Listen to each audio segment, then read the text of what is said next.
ప్రజాతంత్ర ప్రేక్షకులకు నమస్కారం. ఈనాటి మన ముఖ్య కార్యక్రమం తెలంగాణ బడ్జెట్. యథావిధిగా రాష్ట్ర అసెంబ్లీలో బడ్జెట్ని ప్రవేశపెట్టారు. అయితే ఈ బడ్జెట్ ప్రవేశపెట్టడం, దాని మీద చర్చలు జరగటం, అధికార పక్షం విపక్షాలు ఒకళ్ళనొకళ్ళు విమర్శించుకోవటం, మేము బాగా చేశామంటే మీరు బాగా చేయలేదని అనటం, ఇట్లాంటివన్నీ మనం రోజు చూస్తూనే ఉంటాం. మీడియా కూడా వాటికి సంబంధించినటువంటి చర్చల్ని ఘర్షణలుగా కూడా చూపిస్తూ ఉంటుంది. అదొక సరదా అయినటువంటి కార్యక్రమంగానే చాలాసార్లు వెళ్ళిపోతూ ఉంటుంది. అదంత సరదా అయిన విషయం ఏం కాదు.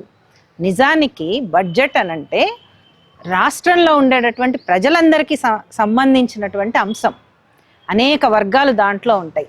కానీ ఆయా వర్గాలు ఎవ్వరికీ కూడా ఇది తమకు సంబంధించినటువంటి వ్యవహారంగా అనుకునే అవకాశాన్ని అధికార పక్షం కానీ విపక్షాలు కానీ కల్పించవు.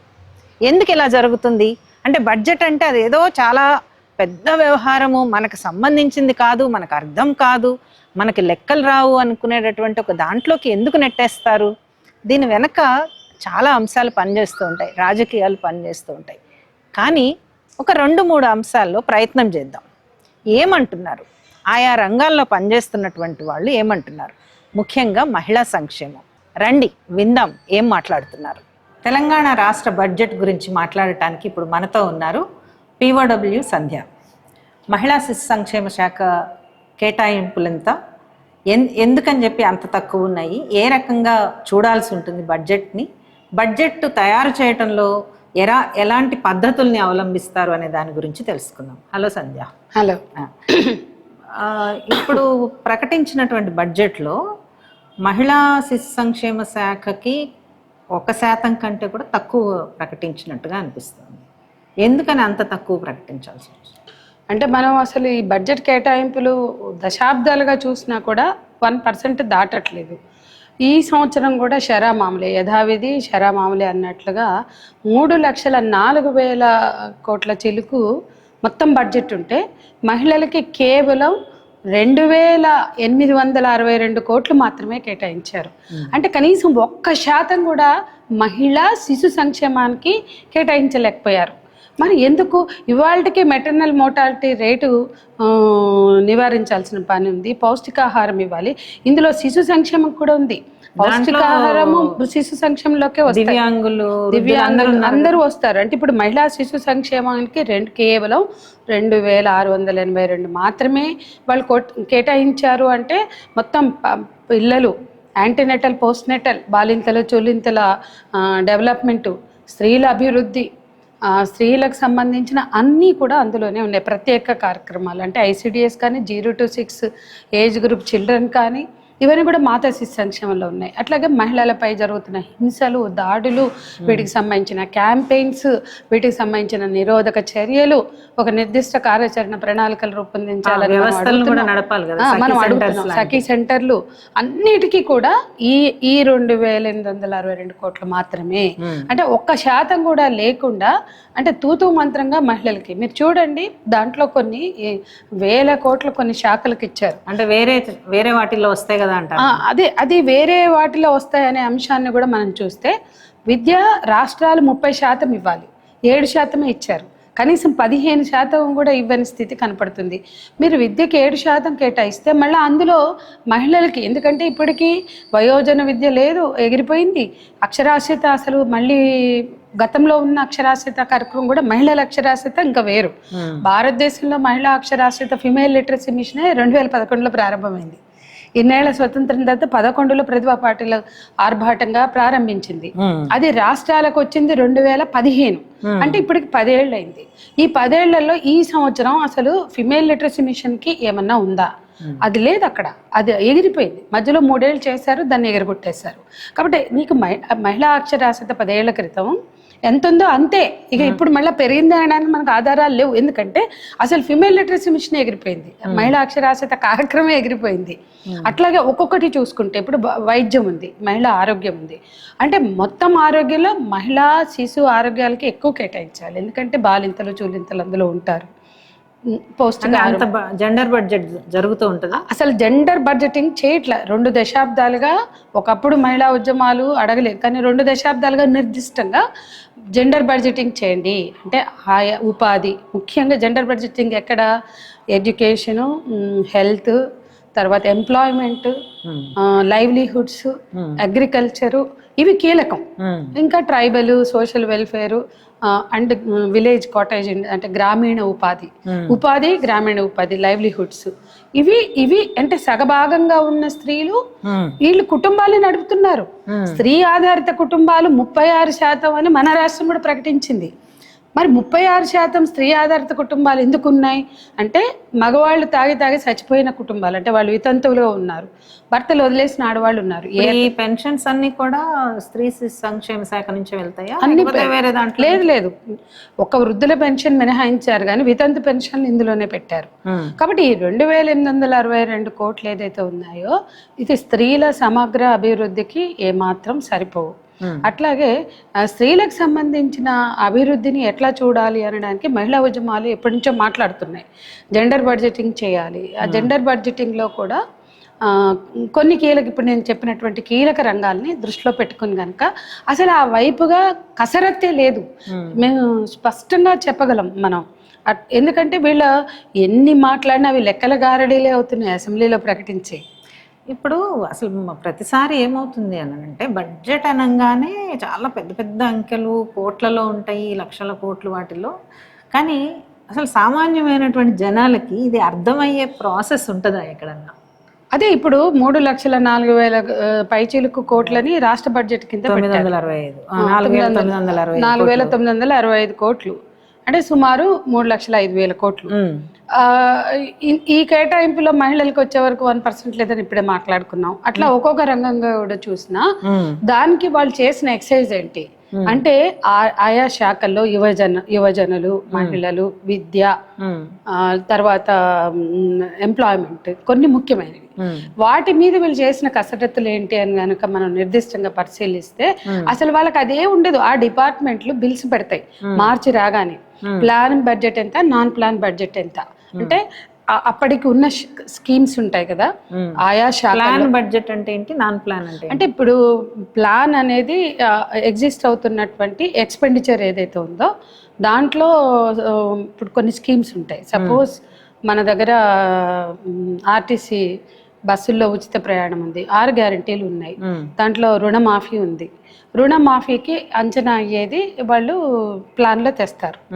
నాన్ ప్లాన్ ఏంటంటే ఎక్స్పెండిచరు, ఈ ఇన్ఫ్రాస్ట్రక్చరు, బిల్డింగ్స్, చాలా వరకు శాఖలకి అద్దె బిల్డింగులు ఉంటాయి, అద్దె బిల్డింగులు, ఇట్లా అడ్మిన్కి సంబంధించినటువంటివి అన్నీ. అంటే స్టేట్ వైడ్గా కూడా ఇప్పుడు మహిళా శిశు సంక్షేమం తీసుకోండి, ఐసిడిఎస్లు, అంగన్వాడీ కేంద్రాలు అవన్నీ సొంతంగా ఉన్న చోట్ల ఉన్నాయి, అద్దెలకు ఉన్నాయి కూడా ఉన్నాయి.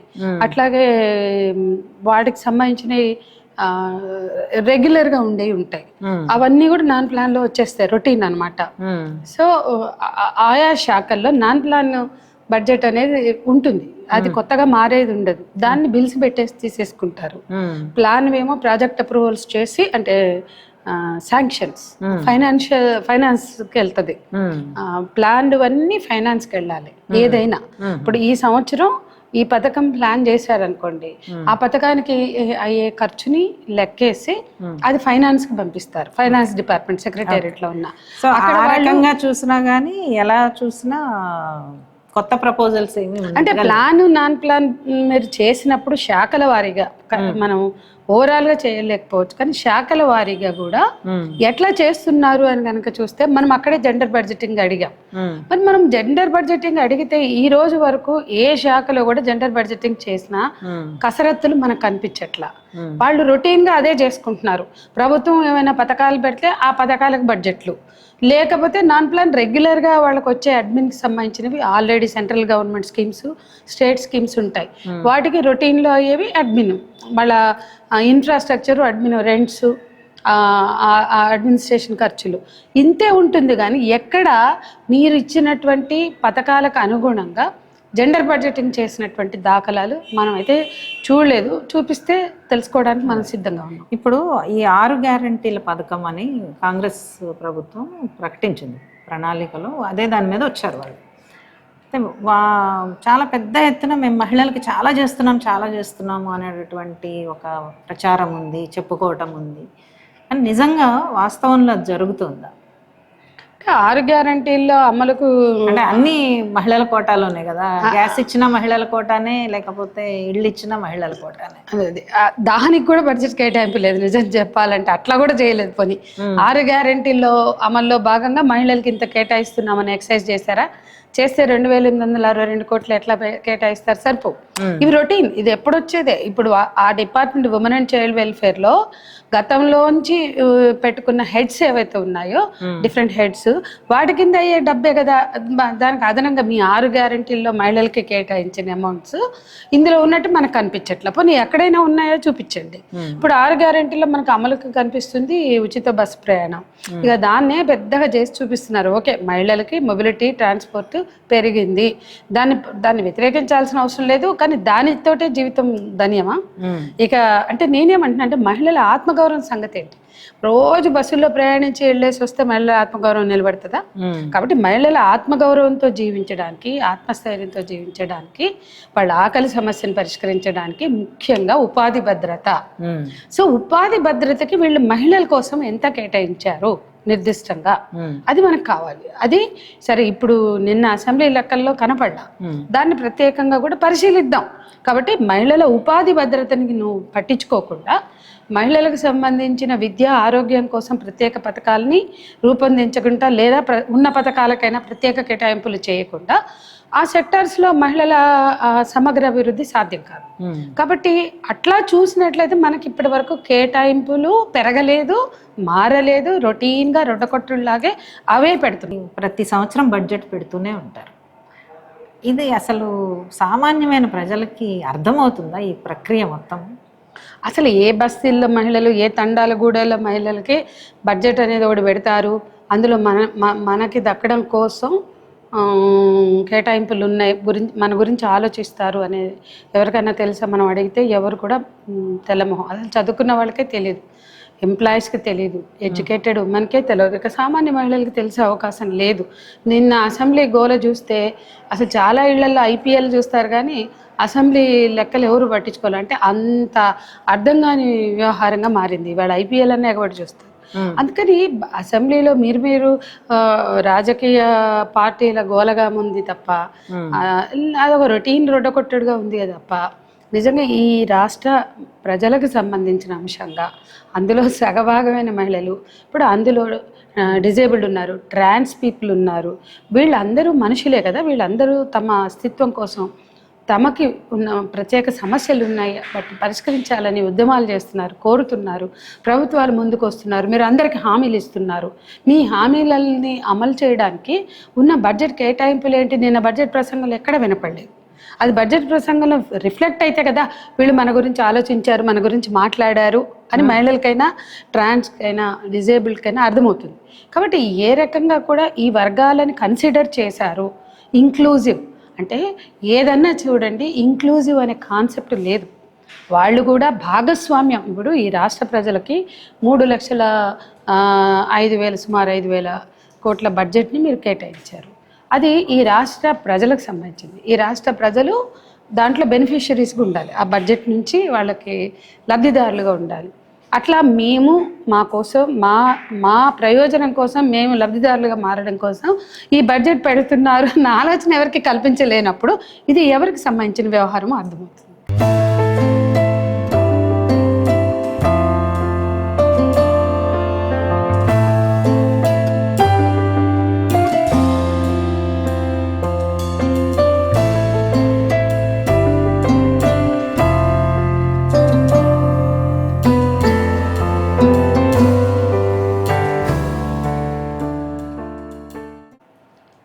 ఈరోజు మనతో ఉన్నారు వర్షా భార్గవి. వర్షా భార్గవి చైల్డ్ రైట్స్ యాక్టివిస్ట్, పరిశోధకురాలు. విద్యారంగ అంశాల మీద చాలా విస్తృతంగా రాస్తున్నారు, మాట్లాడుతున్నారు. అనేక సంవత్సరాలుగా వేర్ ఆర్ ద ఉమెన్ అనేటటువంటి క్యాంపెయిన్ కూడా నిర్వహిస్తున్నారు. తెలంగాణ రాష్ట్ర ప్రభుత్వం ఈ అసెంబ్లీ సమావేశాల్లో ప్రవేశపెట్టినటువంటి బడ్జెట్లో విద్యారంగ వ్యవస్థ మీద ఏ రకమైనటువంటి ఎలొకేషన్స్ ఇచ్చారు, ఎందులో ఇవ్వలేదు, ఎంత ప్రాధాన్యతలు ఇచ్చారు అనే దాని గురించి మనం ఈరోజు వర్షతో మాట్లాడబోతున్నాం. హలో వర్ష. హలో. ఇప్పుడు అంటే బడ్జెట్ అనేటటువంటిది చాలామందికి మీడియాలో ముఖ్యంగా అదొక మగవాళ్ళ సబ్జెక్టుగా ఉంటుంది. చాలా విశ్లేషణలు చేస్తూ ఉంటారు. కానీ ప్రతిసారి కూడా అంకెలు కోట్లలోకి వెళ్ళిపోతూ ఉంటాయి. కానీ వాస్తవంలో ఏం జరుగుతుంది అనేటటువంటిది చాలామందికి అర్థం కాదు. విద్యారంగం మీద తెలంగాణ ప్రభుత్వము ఈ సంవత్సరం పెట్టినటువంటి బడ్జెట్లో ఏం అంశాలు ఉన్నాయి, అసలు ఆడపిల్లల గురించి ఏముంది? ముఖ్యంగా చెప్పుకోవాలంటే బడ్జెట్ అనేది మగవాళ్ళు నిర్ధారించి మగవాళ్ళ కోసం చేసుకునే అంశంగా ఒకటి చూడొచ్చు. ఎందుకంటే ప్రభుత్వ పరంగా కూడా చాలామంది మన నేతలు కానీ మన అడ్మినిస్ట్రేటర్స్ కానీ అందరూ మగవాళ్లే ఉన్నారు. వాళ్ళ చేతుల్లో ఈ నిర్ణయాలు, ఈ కీలక నిర్ణయాలు తీసుకునే పవర్ ఉంటుంది. కాబట్టి వాళ్ళకు అనుగుణంగానే వాళ్ళు బడ్జెట్ని కూడా నిర్ధారించుకుంటారు. అది ఈసారి మనకి వెలువడించిన విద్యా బడ్జెట్లో ప్రస్ఫుటంగా అగుపిస్తుంది. జెండర్ డిసగ్రిగేటెడ్గా ఒకటి అంటూ ప్రత్యేకంగా ఆడపిల్లల చదువుల కోసం అంటూ ప్రత్యేకంగా ఏమీ కేటాయించలేదు ప్రత్యేకంగా. కాకపోతే పాఠశాల విద్య కొంచెం మరింత పటిష్టపరుస్తాము అని చెప్పేసి కొన్ని కీలక నిర్ణయాలు తీసుకున్నారు. 2024 సంవత్సరంలోనే తీసుకున్నారు. దానికి పెద్ద ఎత్తున బడ్జెట్ని కూడా కేటాయించారు. కానీ ఇది ఎంతవరకు సమంజసం, అసలు ఇది ఎంతవరకు ఉపయోగకరం అనే విషయాలు కూడా మనం చర్చించుకోవాల్సిన అవసరం ఉంది. ఇకపోతే హైయర్ ఎడ్యుకేషన్ మీద, తర్వాత సాంకేతిక విద్య మీద, టెక్నికల్ ఎడ్యుకేషన్ మీద, వృత్తి విద్యా కోర్సెస్ మీద కూడా మనము ప్రత్యేక శ్రద్ధ ఒకటి చూసుకోవాలి. తర్వాత బడ్జెట్ని నిర్ధారించేది, ఇవన్నీ చేసేది, విశ్లేషించేది కూడా చాలామంది మగవాళ్ళు ఉంటారు. కాబట్టి ఆడవాళ్ళ సమస్యలు కానీ, ఆడవాళ్ళ విద్యా ఆస్పిరేషన్స్ కానీ ఇవన్నీ పక్కదోనే వెళ్తూ ఉంటాయి. అంటే అంతవరకు ముందుకి తీసుకొని రారు, అసలు చర్చనీయ అంశాల్లాగా పరిగణించరు కూడా. సో ఒకటేంటంటే ఇప్పుడు పాఠశాల విద్య చూసుకుంటాము. పాఠశాల విద్యలో కూడా మీరు గవర్నమెంట్ స్కూల్స్లో చూసుకుంటే కనుక ప్రాథమిక పాఠశాలల్లో ఎక్కువగా జాయిన్ అయ్యేది మొత్తం ఆడపిల్లలే. ఎందుకంటే ఉచిత విద్య ఉంది, ఆర్టీ చట్టం ప్రకారం ఉచిత విద్య ఉంది కాబట్టి. తర్వాత అందులో మధ్యాహ్న భోజన పథకం ఉంది, ఇవన్నీ ఉంటాయి. సమాజంలో ఉండే అసమానత కూడా ఉంది. అందుకోసం అని చెప్పి ఆడపిల్లల్ని గవర్నమెంట్ స్కూల్స్ లో జాయిన్ చేయడం. మీరు ప్రాథమిక విద్య ఇవి తీసుకున్నారు అంటే, స్టాటిస్టిక్స్ తీసుకున్నారంటే 100% ఎన్రోల్మెంట్ ఉంటుంది ఆడపిల్లల్ని.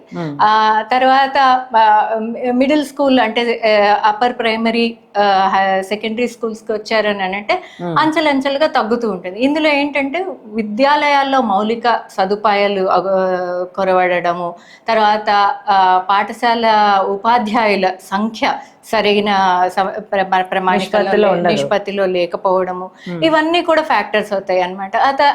దాంతో పాటు సామాజిక స్థితిగతులు, తర్వాత కొన్ని ప్రభుత్వ పరంగా లాంచ్ చేసిన వెల్ఫేర్ స్కీమ్స్ కూడా ఈ విద్యకి అడ్డంకులుగా ఉంటాయి. ఎలాంటివి? ఇప్పుడు మీరు చూడండి, తెలంగాణ వచ్చిన దగ్గర నుంచి కళ్యాణ లక్ష్మి, షాదీ ముబారక్ స్కీమ్ అని చెప్పి స్టార్ట్ చేశారు. 2018 సంవత్సరం దాకా దగ్గర ఒక 8 లక్షల వివాహాలు అయిపోయాయి. అంటే 8 లక్షల అమ్మాయిలకి 18 ఏళ్ళు దాటగానే పెళ్లిళ్ళు చేసేసేసి, ఇంకా ఒక్కోసారి పెళ్ళైన తర్వాత ఆడపిల్లల చదువులు ఇంకా ముందుకు వెళ్ళడం కుదరదు. ఇంకా వాళ్ళు సంసారంలో పడిపోతారు, తల్లులు అవుతారు, పిల్లలు అవే దాంతో సతమతం అయిపోతూ ఉంటారు. అలాంటి పరిస్థితులు నెలకొల్పారు. ఇప్పుడు కాంగ్రెస్ ప్రభుత్వం వచ్చినా కానీ వాళ్ళు కూడా ఈ స్కీమ్ ని ఏమైనా వెనక్కి తీసుకుని వెళ్తారేమో అని చెప్పి ఆశించాము. అది కూడా అదే ఇచ్చారు కదా, కానీ కంటిన్యూ చేస్తున్నారు. అంటే అదే ప్రతిపాదికన ఇంకా కొన్ని మీడియా వార్తలు ఎంతవరకు నిజం మనకి తెలియదు, కానీ అఫీషియల్ గా అయితే రాలేదు. కానీ 1 తులం బంగారం కూడా ఇస్తాము అని చెప్పాను అని ప్రామిస్ చేశారు.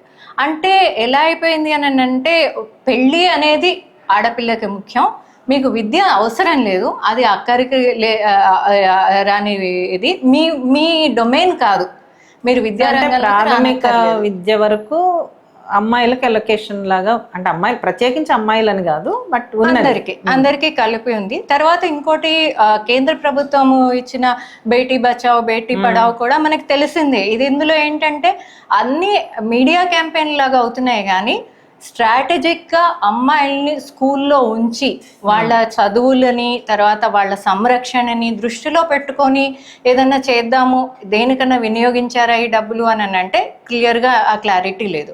ఆ మొత్తం బడ్జెట్ అంతా మనం చూసుకున్నా కానీ చాలా అంబిగ్యూటీ ఉంది. ఈసారి ఇచ్చింది మన గణాంకాల ప్రకారం నేను నోట్స్ రాసుకొని వచ్చాను, 24,174 crores ఇచ్చారు. అంటే దగ్గర దగ్గర 7.8% దాకా వచ్చినట్టు. కానీ కాంగ్రెస్ ప్రభుత్వం వచ్చినప్పుడు వాళ్ళు ప్రామిస్ చేసింది ఏంటంటే 15% ఇస్తామన్నారు. ఇటీవల ప్రభుత్వం కూడా KG to PG కూడా ఫ్రీగా చేస్తాము అని అన్నారు. అది గాలికి వెళ్ళిపోయింది. గత ప్రభుత్వాన్ని విమర్శించుకోవడంలో మనకి ఇప్పుడు అనవసరం అది. కానీ ఇప్పుడున్న ప్రభుత్వం ధోరణి కూడా అటే పోతుంది. అంటే విద్యకి విద్యా ప్రమాణాలు తగ్గిపోతున్నాయి. 15% ఇస్తామని చెప్పి 7.8% ఇస్తే సగము దాదాపు, అంటే మిగతా సగాన్ని వాళ్ళు ఎట్లా పూడ్చగలుగుతారు? అది ప్రభుత్వాన్ని అడగాల్సిన ప్రశ్న. ఎందుకనంటే డబ్బులు అయితే ప్రభుత్వం దగ్గర ఉన్నాయి, ఎందుకంటే ఇన్ఫ్రాస్ట్రక్చర్ కానీ రోడ్లకి కానీ ఏ బిల్డింగ్స్కి కానీ అన్నిటికీ ఇస్తున్నారు. ఇప్పుడు పెట్టే అందాల పోటీలకి 200 కోట్లు హుటాహుటిన మంజూరు చేసేసారు. ఆ తర్వాత రోడ్స్ అండ్ బిల్డింగ్స్ ఇవన్నీ. తర్వాత ఇంకోటి ఏంటంటే బడ్జెట్లో కూడా కొన్ని ఓవర్లాపింగ్ స్కీమ్స్ ఉన్నాయి. ఇప్పుడు ఎస్సీ వెల్ఫేర్కి 40,000 కోట్లు ఇస్తున్నాము అని చెప్పి ప్రకటించారు, చాలా హర్షణీయం.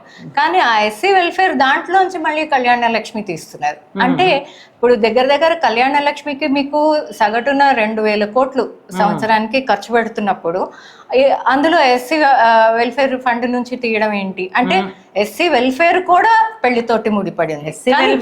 ఎడ్యుకేషన్ చాలా తక్కువ. అంటే ఆ కొలమానాలు కనుక మనం కనుక ఇంకొంచెం కూలంకషంగా పరిశోధించి కనుక తీసామంటే కొన్ని RTIలు కూడా వేసాము, కానీ వాటికి జవాబు కూడా సరిగ్గా రావట్లేదు, కరెక్ట్ టైంకి రావట్లేదు, సరైన జవాబులు రావట్లేదు, అన్ని వేగ్ ఆన్సర్స్ వస్తూ ఉండేసరికి మాకు విశ్లేషించాలన్నా కానీ కొన్ని ఛాలెంజెస్ వస్తున్నాయి. ఇప్పుడు అంటే ఇప్పుడు 7.8% బడ్జెట్ ఇస్తే దీంట్లో అంటే మా ఒక చైల్డ్ రైట్స్ యాక్టివిస్ట్గా ఏమి ఆశించబోతున్నారు? అంటే దీంట్లో చాలా వరకు వింటున్నది జీతాలకే వెళ్తాయి అన్నట్టు. అంటే జీతాలు కూడా ముఖ్యము, హ్యూమన్ రిసోర్స్ అన్నట్టు. కానీ ప్రోగ్రామ్ చేయడానికి, అంటే అది ఆడపిల్లల చదువు కావచ్చు, లేకపోతే పిల్లలందరి చదువు కావచ్చు, ఇన్ఫ్రాస్ట్రక్చర్ కావచ్చు, వీటిల్లో అంటే ఎక్కడెక్కడ ప్రాధాన్యాలు తగ్గించే ఇస్తారు, లేకపోతే ఎక్కడ పెంచే అవకాశం ఉంటుంది? ఇప్పుడు 24,000 కోట్లు మంజూరు చేసినప్పుడు అందులో 60% కేవలం టీచింగ్ నాన్ టీచింగ్ స్టాఫ్ సాలరీస్కే వెళ్ళిపోతుంది. ఇక మిగిలింది ఆ 40%. అంటే ఆ 40%లో అంటే 8,000 కోట్లు ఉంటాయి. పాఠశాలను మెరుగుపరుచుకోవాలన్నా కానీ, పిల్లలకి ఇచ్చే యూనిఫామ్స్ కానీ, పాఠ్య పుస్తకాలు కానీ, వాటికి తర్వాత టీచర్స్ ట్రైనింగ్కి కూడా కొంతవరకు డబ్బులు వెళ్తూ ఉంటాయి. దాంతోపాటు మనము ఇప్పుడు పిల్లల్ని ఎలా తయారు చేయాలి అని అంటే ఫ్యూచరిస్టిక్ కోర్సెస్ని కొన్ని ఇంట్రడ్యూస్ చేయడం చాలా ముఖ్యం. ఒకటేమో జెండర్ సెన్సిటైజేషన్, ఇప్పుడు పెరిగే హింస, పిల్లల పట్ల హింస, మహిళల పట్ల హింస, సమాజంలో ఉన్న హింస ప్రవృత్తులను కూడా దృష్టిలో పెట్టుకొని ఒక రకమైన సెన్సిటైజేషన్ ప్రోగ్రామ్స్, ఎడ్యుకేషన్ ప్రోగ్రామ్స్ ఒకటి లాంచ్ చేయాలి. ఆ తర్వాత దానితో పాటే వృత్తి విద్యా కోర్సెస్ మీద ఎక్కువ పటిష్టపరచుకోవాలి. మన దగ్గర దాదాపు 400 ITIలు ఉన్నాయి, కానీ అందులో చేరే వాళ్ళందరూ మగపిల్లలే, ఆడపిల్లలు చాలా తక్కువ మంది చేరుతున్నారు. అలాగే మన దగ్గర పాలిటెక్నిక్ కళాశాలలు ఉన్నాయి. పాలిటెక్నిక్ కళాశాలల్లో కూడా ఆటోనమస్ కళాశాలలు, కమలా నెహ్రూ పాలిటెక్నిక్ కళాశాలే తీసుకోండి, అది 2018 సంవత్సరంలో మనం పిల్ కూడా వేసాము, ప్రొఫెసర్ శాంతా సిన్హా గారు వేశారు.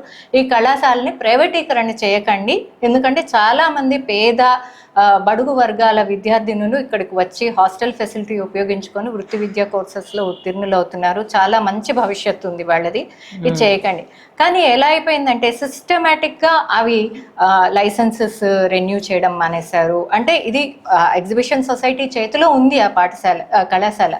కాకపోతే ఏంటంటే ఈ ప్రైవేటీకరణ వైపుకి మొగ్గు చూపుతోంది విద్యారంగం. దానికి ప్రభుత్వం ఎటువంటి అడ్డంకులు కానీ సపోర్టు ఏమి చేయట్లేదు. అంటే ప్రైవేటీకరణకి ప్రోత్సహిస్తున్నారు ఇంకా కూడా, మూసివేసే విధంగా ప్రోత్సహిస్తున్నారు. అంటే సబ్సిడైజ్డ్ కోర్సెస్ ఏవైతే ఉన్నాయో ఆ కోర్సెస్ ని తీసేసి ప్రతిదానికి ఒక ఫీ, ఇప్పుడు 3,000 రూపాయల కోర్సు ఉండేది ఇది వరకు కమలా నెహ్రూ పాలిటెక్నిక్ లో, ఇప్పుడు అది కాస్త 18,000 అయింది. 18,000 పెట్టి పిల్లలు ఆడపిల్లల్ని వేరే ఊరికి పంపించి హాస్టల్లో ఉంచి ఎంతమంది పేరెంట్స్ ధైర్యంగా పంపించగలుగుతున్నారు? ఒకటేమో హింస ప్రవృత్తులు ఉన్న సమాజము, ఇంకోటేమో ఈ కళ్యాణ లక్ష్మి లాంటి ఇన్సెంటివ్ స్కీమ్స్. పెళ్లి చేసేసేయండి మీ పిల్లలకి, మీ ఆడపిల్లలు అంటేనే ఒక భారము అనే ఒక నెరేటివ్ ఒకటి సమాజంలో బాగా ప్రబలిపోయింది. ఇది కూరుకుపోయింది కూడా. దీన్ని కేజీబీవీలకి ఎలకేషన్ ఇచ్చారా?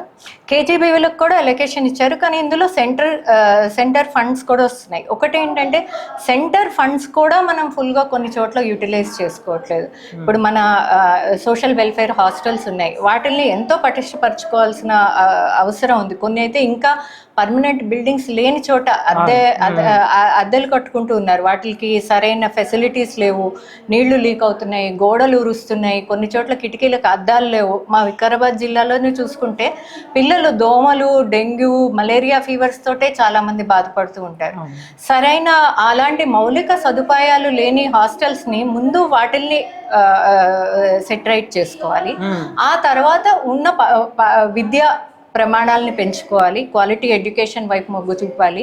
ఇలాంటివన్నీ కనుక చేశారంటేనే విద్యారంగం పటిష్టపడుతుంది. కానీ ఇచ్చిన బడ్జెట్లో అవన్నీ అంశము integrated schools, young India integrated residential schools అని మొత్తం కాన్స్టిట్యుయెన్సీలో 119 కాన్స్టిట్యుయెన్సీలో ఒక్కొక్క కాన్స్టిట్యుయెన్సీకి 200 కోట్లు కేటాయించి మేము ఇంటిగ్రేటెడ్ స్కూల్స్ చేస్తాం. కాకపోతే విద్యా రంగంలో పిల్లల కోసం పనిచేసే యాక్టివిస్టులు అందరూ అడిగేది ఏంటంటే ఉన్న స్కూల్స్నే మూసేస్తున్నారు. ఇప్పుడు గట్టు మండలికి వెళ్ళండి మీరు మహబూబ్ నగర్ జిల్లాలో, అక్కడ మీకు ఒక స్కూల్లో 250 మంది విద్యార్థులు ఉంటారు, కానీ ఒక టీచర్ ఉంటుంది. అంటే అక్కడ ఆ నిష్పత్తి మీరు మెయింటైన్ చేయట్లేదు. స్కూల్స్ కి గోడలు ఉండవు, వర్షం వస్తే వర్షం కింద పిల్లలు చదువుకుంటారు, ప్రహరీ గోడ ఉండదు, బాత్రూమ్లు ఉండవు, బాత్రూమ్లు ఉంటే నీళ్లు ఉండవు, నీళ్లు ఉంటే అవి క్లీన్ చేసే వాళ్ళు ఉండరు. ఇలాంటి పరిస్థితుల్లో పిల్లలు చదువుకుంటూ ఉంటే ఆ స్కూల్స్ మనం పటిష్టపరచుకోవాలా? ఇప్పుడు మండల్ ప్రజా పరిషత్ స్కూల్స్ ఉన్నాయి, మండల్ పరిషత్ హై స్కూల్స్ ఉన్నాయి, జిల్లా పరిషత్ హై స్కూల్స్ ఉన్నాయి. వీటిల్ని పటిష్టంగా మెరుగుపరుచుకొని అంగన్వాడీ సెంటర్స్ ని కూడా మనం జాగ్రత్తగా చేసుకుంటే డైరెక్ట్ గా అంగన్వాడీ సెంటర్ నుంచి ప్రాథమిక పాఠశాలలోకి తీసుకొని వెళ్ళొచ్చు పిల్లల్ని. కొత్తగా ఇంకొక 25 ఎకరాలు కేటాయించి మళ్ళీ ఆ భూములు ఎక్వైర్ చేయడానికి గలాటాలు, గొడవలు, మళ్ళీ పేద బడుగు వర్గాల వాళ్ళ భూములే తీసుకుంటారు ఇక్కడ నుంచి. అక్కడ స్కూల్స్ కట్టి 200 కోట్లు ఖర్చు పెట్టి మళ్ళీ కట్టించి పెట్టాలి అంటే ఆ నియోజకవర్గానికి వచ్చి ఎంతమంది పిల్లలు, కుగ్రామాల్లోంచి బస్సు సరైన ఫెసిలిటీస్ కూడా లేవు. కోవిడ్ వచ్చిన తర్వాత దగ్గర 1,200 బస్సులు క్యాన్సిల్ చేశారు. ఆ కొత్త బస్సులు వేయట్లేదు. ఐ థింక్ మొన్న వేసిన ఒక 250 బస్సులు మాత్రమే వేశారు. బస్సు ప్రయాణం ఉచితం అని చెప్పన్నారు, కానీ బస్సుల్లో వచ్చి ఆ కాన్స్టిట్యుయెన్సీ హెడ్ క్వార్టర్స్ కి వచ్చి పిల్లలు వెళ్ళగలరా? టైమింగ్స్ లో కూడా ఉండాలి, టైమింగ్స్ లో కూడా ఉండాలి. తర్వాత పిల్లల్ని పంపించగలరా పేద బడుగు వర్గాల తల్లిదండ్రులు? ఇవన్నీ కూడా ఆలోచించుకోవాల్సిన విషయం. అంటే కేవలం బడ్జెట్ అంటే ఏదో ఆర్థిక లావాదేవీలు, ఇంత డబ్బులు కేటాయించారు, ఇన్ని కోట్లు వస్తున్నాయి, ఇంత శాతం పెరిగింది అని చెప్పేసి మనం సంబరపడ్డం కాదు. అంత శాతంలో ఎంతవరకు కరెక్ట్గా పిల్లలకి వెళ్తోంది, కరెక్ట్గా విద్యార్థులకు వెళ్తోంది, వాళ్ళని ఎలా ప్రోత్సహిస్తోంది. ఈ రీసెర్చ్ స్కాలర్స్ పరిస్థితి చూడండి, ఎవరికి ఇప్పుడు స్కాలర్షిప్స్ లేవు, స్టేట్ స్కాలర్షిప్స్ లేవు. తెలంగాణ మహిళా యూనివర్సిటీ ఉంది మనకి, దానికి 100 కోట్లు కేటాయించారు, కానీ యావత్ తెలంగాణలో ఎక్కడ విమెన్స్ స్టడీస్ కోర్స్ అనేది లేదు. ఎక్కడో విమెన్స్ కాలేజెస్ ఉన్నాయి, కానీ సామాజిక శాస్త్రంలో విమెన్స్ స్టడీస్ కానీ, జెండర్ స్టడీస్ కానీ ఇలాంటి కోర్సెస్ మనం అసలు స్టార్ట్ కూడా చేయట్లేదు.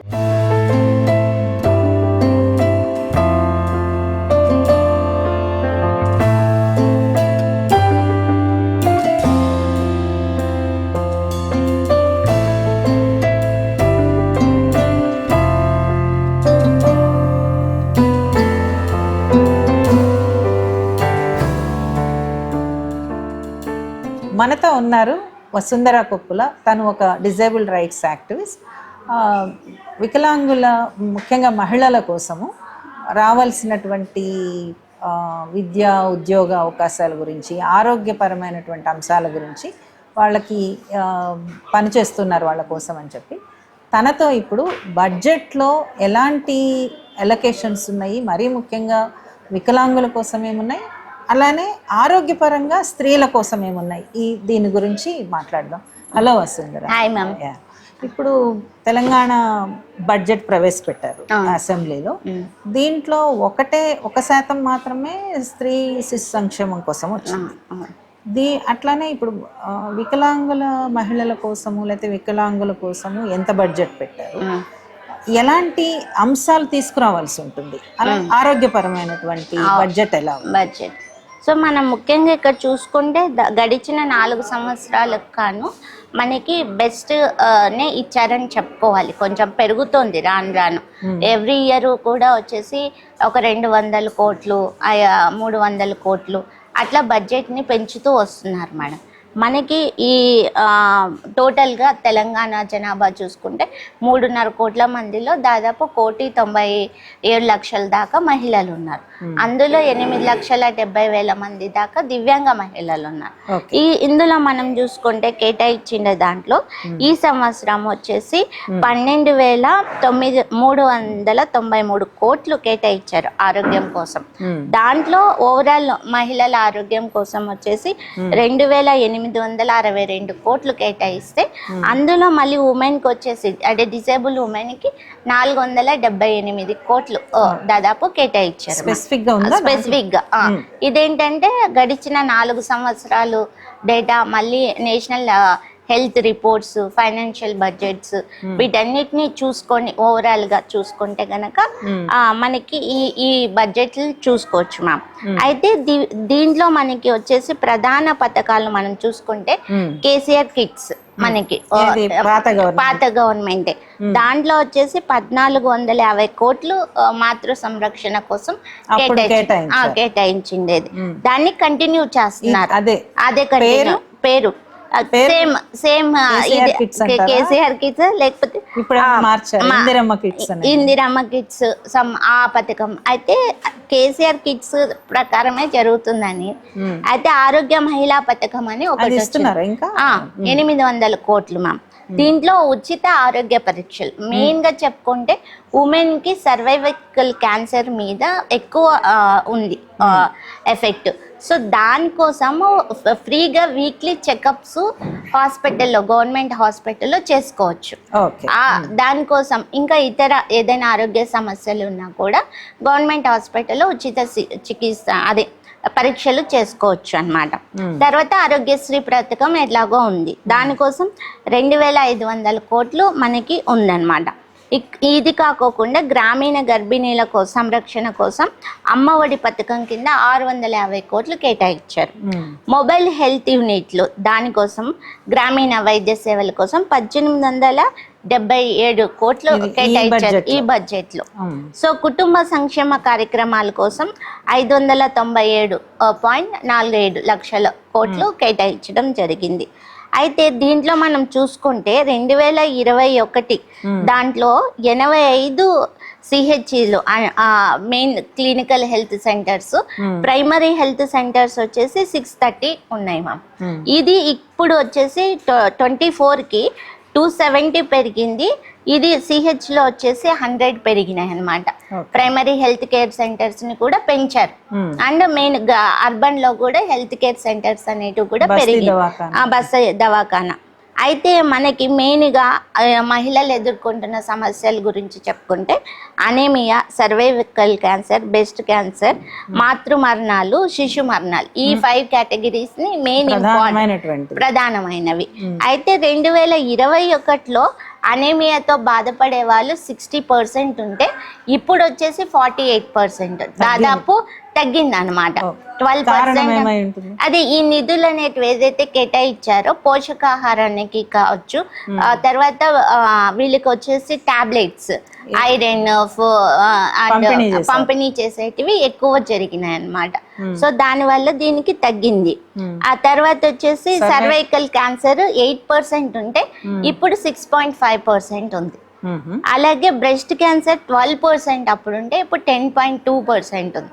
ఎందుకంటే టెస్ట్లు ముందుగానే గుర్తించడానికి టెస్ట్లు, బ్రెస్ట్ క్యాన్సర్ ఉన్నా లేకపోయినా కూడా హాస్పిటల్స్కి వెళ్ళి ఫ్రీ చెకప్లు ఉన్నాయి కాబట్టి టెస్టులు చేయించుకుంటున్నారు. సో ఫస్ట్ స్టేజ్లోనే, ఇంకా స్టేజ్ కూడా బిగిన్ కాకముందే కూడా ఆ స్క్రీనింగ్ జరగడం వల్ల తగ్గుతున్నాయి అన్నమాట వీటిలో. ఇక దీనికి వచ్చేసి మాతృ మరణాలు, హాస్పిటల్లో చనిపోయేవా 80 లక్షల జనాలకు అంటే 80 మంది, 1,00,000 జనాలకి 80 మంది, అదైతే ఇప్పుడు 1,00,000 జనాలకు 60 మంది తగ్గింది. అలాగే శిశు మరణాలు కూడా సేమ్ 1000 మందికి 35 మంది. ఇవన్నీ హాస్పిటల్ వరకు వచ్చిన కేసెస్, అంటే రానివి తెలీదు. అయితే ఇప్పుడు మనం చూసుకుంటే ఎందుకు ఇంకా ఏం ఇంప్రూవ్మెంట్ చేసుకోవాలి అంటే కనుక ప్రైమరీ హెల్త్ కేర్ సెంటర్స్ లో 70% హెల్త్ కేర్ సెంటర్స్ లో డాక్టర్స్ లేరు, లేడీ డాక్టర్స్ లేరు, లేడీ నర్సుల కొరత చాలా ఉంది ఇప్పటికీ. తర్వాత ఈ ఏదైతే పథకాలు ఉన్నాయో అవి వచ్చేసి అవేర్నెస్ చాలా తక్కువ ఉందన్నమాట. పథకాలు చాలా ఉన్నాయి కానీ వాళ్ళు గ్రామీణ ప్రాంతాల్లో మహిళలకి రీచ్ అయ్యేది చాలా తక్కువ ఉంది. అవేర్నెస్ క్యాంపెయిన్ అనేటివి చాలా తక్కువ ఉన్నాయన్నమాట. వాటికి ప్రత్యేకంగా ఇప్పుడు మనకి ఏదైతే ఆయాలు వీళ్ళు ఉన్నారు కదా, ఆశా వర్కర్లు, వాళ్ళతో ఇంకా ఎక్కువ విస్తృత ప్రచారం చేస్తే ఓన్లీ ప్రెగ్నెంట్ లేడీస్ వాటి గురించే కాకుండా మిగిలిన వాటి గురించి కూడా చేస్తే బాగుంటుంది. జనరల్ ఆరోగ్య అవగాహన. కేవలం 72% ఉమెన్ మాత్రమే హాస్పిటల్ డెలివరీస్ పొందుతున్నారు అనేది. మరి మిగతా వాళ్ళకి వాళ్ళు మామూలుగా పల్లెటూరులోనే వాళ్ళు. అండ్ ఇక్కడ ఇంకొక మెయిన్ రీజన్ ప్రాబ్లం ఏంటంటే హాస్పిటల్ కి రీచ్ అవ్వడం అనేది చాలా ప్రాబ్లమాటిక్ గా ఉంది. ట్రాన్స్పోర్ట్ అనేది చాలా ప్రాబ్లం ఉంది. అంటే ఇక్కడ ఏంటి, వాళ్ళకి ఎమర్జెన్సీలో వాళ్ళని తీసుకొని వెళ్ళడానికి వెహికల్స్ అనేటివి ఏదైతే మన 108 ఇవి ఉన్నాయో, 104 రూరల్ ఏరియాస్ కి, రిమోట్ విలేజ్. ఇంకా మనకి వచ్చేసి తెలంగాణలో చూసుకుంటే హిల్స్ ఏరియాస్, మరి ట్రైబల్స్, వీళ్ళని రీచ్ అవ్వడానికి వాళ్ళు అక్కడ మారుమూల ప్రాంతాల్లో ఉంటున్నారు. వాళ్ళకి హెల్త్ అనేది చాలా తక్కువ అందుతున్నాయి ఈ పథకాలు అనేవి. ఇంకొకటి సొసైటికల్ గా కూడా వాళ్ళకున్న ఒక కల్చరల్ థింగ్స్, అవగాహన రాహిత్యం, ఎడ్యుకేషన్ లేకపోవడం, అవేర్నెస్ లేకపోవడం కూడా కావచ్చు మ్యామ్. ఇప్పుడు ఒక రైట్స్ యాక్టివిస్ట్గా, మరి ముఖ్యంగా డిజేబుల్ రైట్ యాక్టివిస్ట్, మీరు ఏం చెప్తారు? అంటే ఎట్లాంటి అంశాల మీద ప్రభుత్వము బడ్జెట్లో ప్రాధాన్యత ఇస్తే బాగుంటుంది అని అనుకుంటారు? మ్యామ్ యాక్చువల్లీ చెప్పాలంటే వీల్ చైర్ మెయిన్, హాస్పిటల్లో వీల్ చైర్ లేనివే 70% వరకు ఉన్నాయి మేడం హాస్పిటల్స్. ఇక చెప్తే అసలు ప్రెగ్నెన్సీ రిలేటెడ్ అవేర్నెస్ కానీ, బేసిక్ హెల్త్ రిలేటెడ్ అవేర్నెస్ కానీ అసలు లేదు దివ్యాంగ మహిళలకి. దివ్యాంగ మహిళలకేనా లేకపోతే మామూలు మహిళలకి? దివ్యాంగ మహిళలకి ముఖ్యంగా లేదు మమ్మ. యాక్చువల్లీ ఇది ఎక్కువ ఉందన్నమాట. ఎందుకంటే ఆల్రెడీ వాళ్ళు ఏదో ఒక ప్రాబ్లంతో ఫేస్ చేస్తున్నారు. అంటే 21 రకాల డిజేబిలిటీస్ తోటి ఏదో ఒకటి ఉన్నప్పుడు వాళ్ళకి బేసిక్ హెల్త్ అవేర్నెస్ అనేది లేదు, ప్లస్ దానికి ఒక వ్యవస్థ కూడా లేదనమాట. రీసెంట్గానే నేను ఒక బేబీ డెలివరీకి అయింది. అయితే నాది చాలా రేర్ కండిషన్, స్కోలియోసిస్ పోలియో అన్నమాట. 158 డిగ్రీ కర్వ్స్ బ్యాక్ బోన్ ఉంది నాకు. నాలాంటి అమ్మాయికి ప్రెగ్నెన్సీ అనేది ఎంతవరకు పాసిబుల్, ఎలాంటి ఛాలెంజెస్ ఉంటాయి, ట్రీట్మెంట్ ఏంటి, ఇట్లాంటి వాటి మీద నేను దాదాపు చాలామంది డాక్టర్స్ని అప్రోచ్ చేయను. అంటిల్ నేను కన్సీవ్ అయ్యి 7th మంత్ వరకు కూడా నాకు ఇంత ప్రాబ్లం అవుతుందని ఒక 5-6 డిపార్ట్మెంట్ డాక్టర్లు కలిసి నన్ను ట్రీట్ చేశారు. నా బ్యాక్ బోన్ని అనెస్థీషియా ఇవ్వడం కుదరదని, ఇట్లాంటివి ఏవి కానీ ఎక్కడ తెలుసుకోలేదు, లేదు. ఇంకొకటి నాకు ఒక పొట్ట సంబంధిత సమస్య వచ్చినప్పుడు మన గవర్నమెంట్ హాస్పిటల్లో ట్రీట్మెంట్ చేయించుకున్నప్పుడు అసలు అక్కడ వ్యవస్థను చూస్తే మేడం చాలా ఘోరంగా ఉంది. పక్కనే బాత్రూమ్ ఉంటుంది, కంప్లీట్ మొత్తం అస్తవ్యస్తంగా చాలా అన్క్లీన్గా ఉంటుంది. వీళ్ళు కాళ్ళు ఉన్న వాళ్ళు ఎలాగో కాళ్ళు వెళ్తారు. అసలు అక్కడ ఉండే ఆయాలు కానీ డాక్టర్లు కానీ ఎంత రూడ్గా బిహేవ్ చేస్తారంటే మీలాంటి వాళ్ళు ఎందుకు పెళ్ళిళ్ళు చేసుకుంటారు, అసలు ఎత్తి పడేయడం స్ట్రెచ్చర్ మీద, ఇట్లా చాలా ఉంది. అంటే వీళ్ళకి ఆ సెన్సిబిలిటీస్ ని క్యాంపెయిన్ పెంచాలంటే గవర్నమెంట్ వైపు నుంచి సెన్సిబిలిటీస్ అవేర్నెస్ ఇచ్చే క్యాంపెయిన్ పెంచాలి. దానికోసం ఎలొకేషన్స్. సో ఇప్పుడు మనకి ఇంకొకటి, నేను చెప్పిన డేటా కూడా ప్రామాణికంగా లేదు. ఫస్ట్ ఆఫ్ ఆల్ అసలు ఎంత మంది ఎగ్జాక్ట్ ఉన్నారు, ఏం నీడ్స్ ఉన్నాయి అనేది లేదు. అలాంటప్పుడు ఇంకా ఎంత బడ్జెట్ కేటాయిస్తే తక్కువ ఎక్కువ అసలు ఇంత ఉందనేది కూడా నాకు కూడా తెలీదు. నేను ఒక రీసెర్చ్ చేసినప్పుడు మనకి ఇవన్నీ ఉన్నాయి. ఈ నిధులు ఎక్కడికి వెళ్తున్నాయి, మాకే అవి కార్యక్రమంలోకి వస్తున్నాయా, సత్ఫలితాలను వస్తున్నాయా అనేది మాకు తెలీదు అన్నమాట. సో దీని మీద అవేర్నెస్ క్యాంపెయిన్స్ అనేటివి చాలా జరగాలి అనేది నా ఉద్దేశం. Thank you Vasundhara. Thank you ma'am, thank you so much.